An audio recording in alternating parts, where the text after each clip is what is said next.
On starry nights when the moon is full and the air still, you can hear the sounds of faraway ships and distant laughter. They echo over the hills and through the valley, down calm canals and sleepy inlets. Every engine knows that these are the sounds that say the harbor is hard at work at the big station by the sea. One night, a special load of fish was ordered.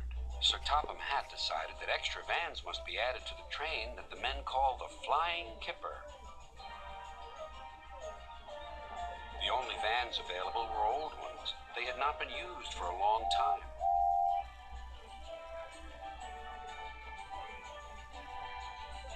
Henry waited impatiently by the quayside as Duck shunted them into position.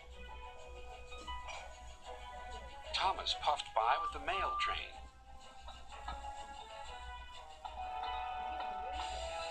Hello, Duck. Going fishing? I'd take care if I were you. Why? Puffed Duck. Well, for one thing, puffed Thomas, remembering his own experience, if fish get into an engine's boiler, they always cause trouble.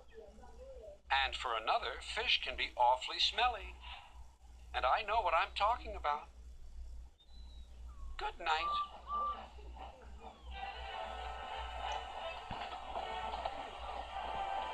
Henry grunted dreadfully. You'll just have to put up with it, Henry, said his driver. At least the extra load will mean you can have another engine help us up Gordon's Hill.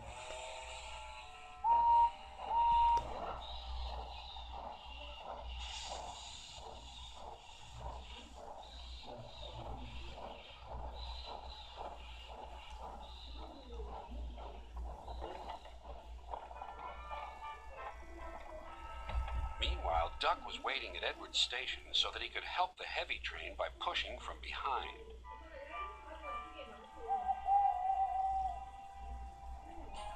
Henry made good progress.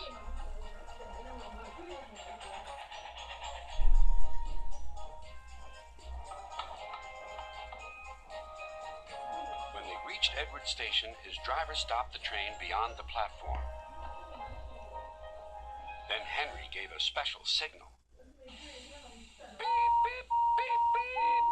I need help, please. Beep, beep, replied Duck. I won't be long. Duck buffered gently up to Henry's train. He was not coupled on. Henry would then be able to run on without stopping when they reached the top of the hill.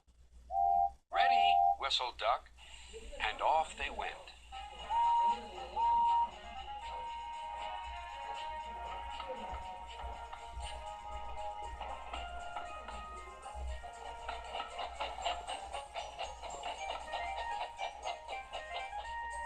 Soon they reached Gordon's Hill. Push hard, puffed Henry. We're doing it, replied Duck. Henry was pulling his train harder than he realized.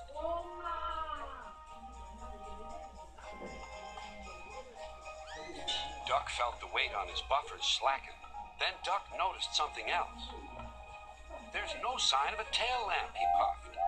He whistled, but there was no reply. Meanwhile, Henry had noticed something too. My train's getting heavier, he thought to himself. I'm slowing down.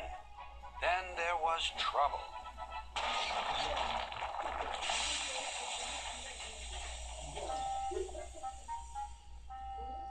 No one was hurt, but a strong smell of fish hung in the air. Next day, workmen found the broken tail lamp at the bottom of the hill. Sir Topham Hatt spoke kindly to Duck. The accident wasn't your fault. We should have checked that this tail lamp was fixed on properly. We'll soon have you in working order again. Thank you, sir, said Duck sadly. Thomas told me to be careful about fish. They got me in a right pickle, didn't they?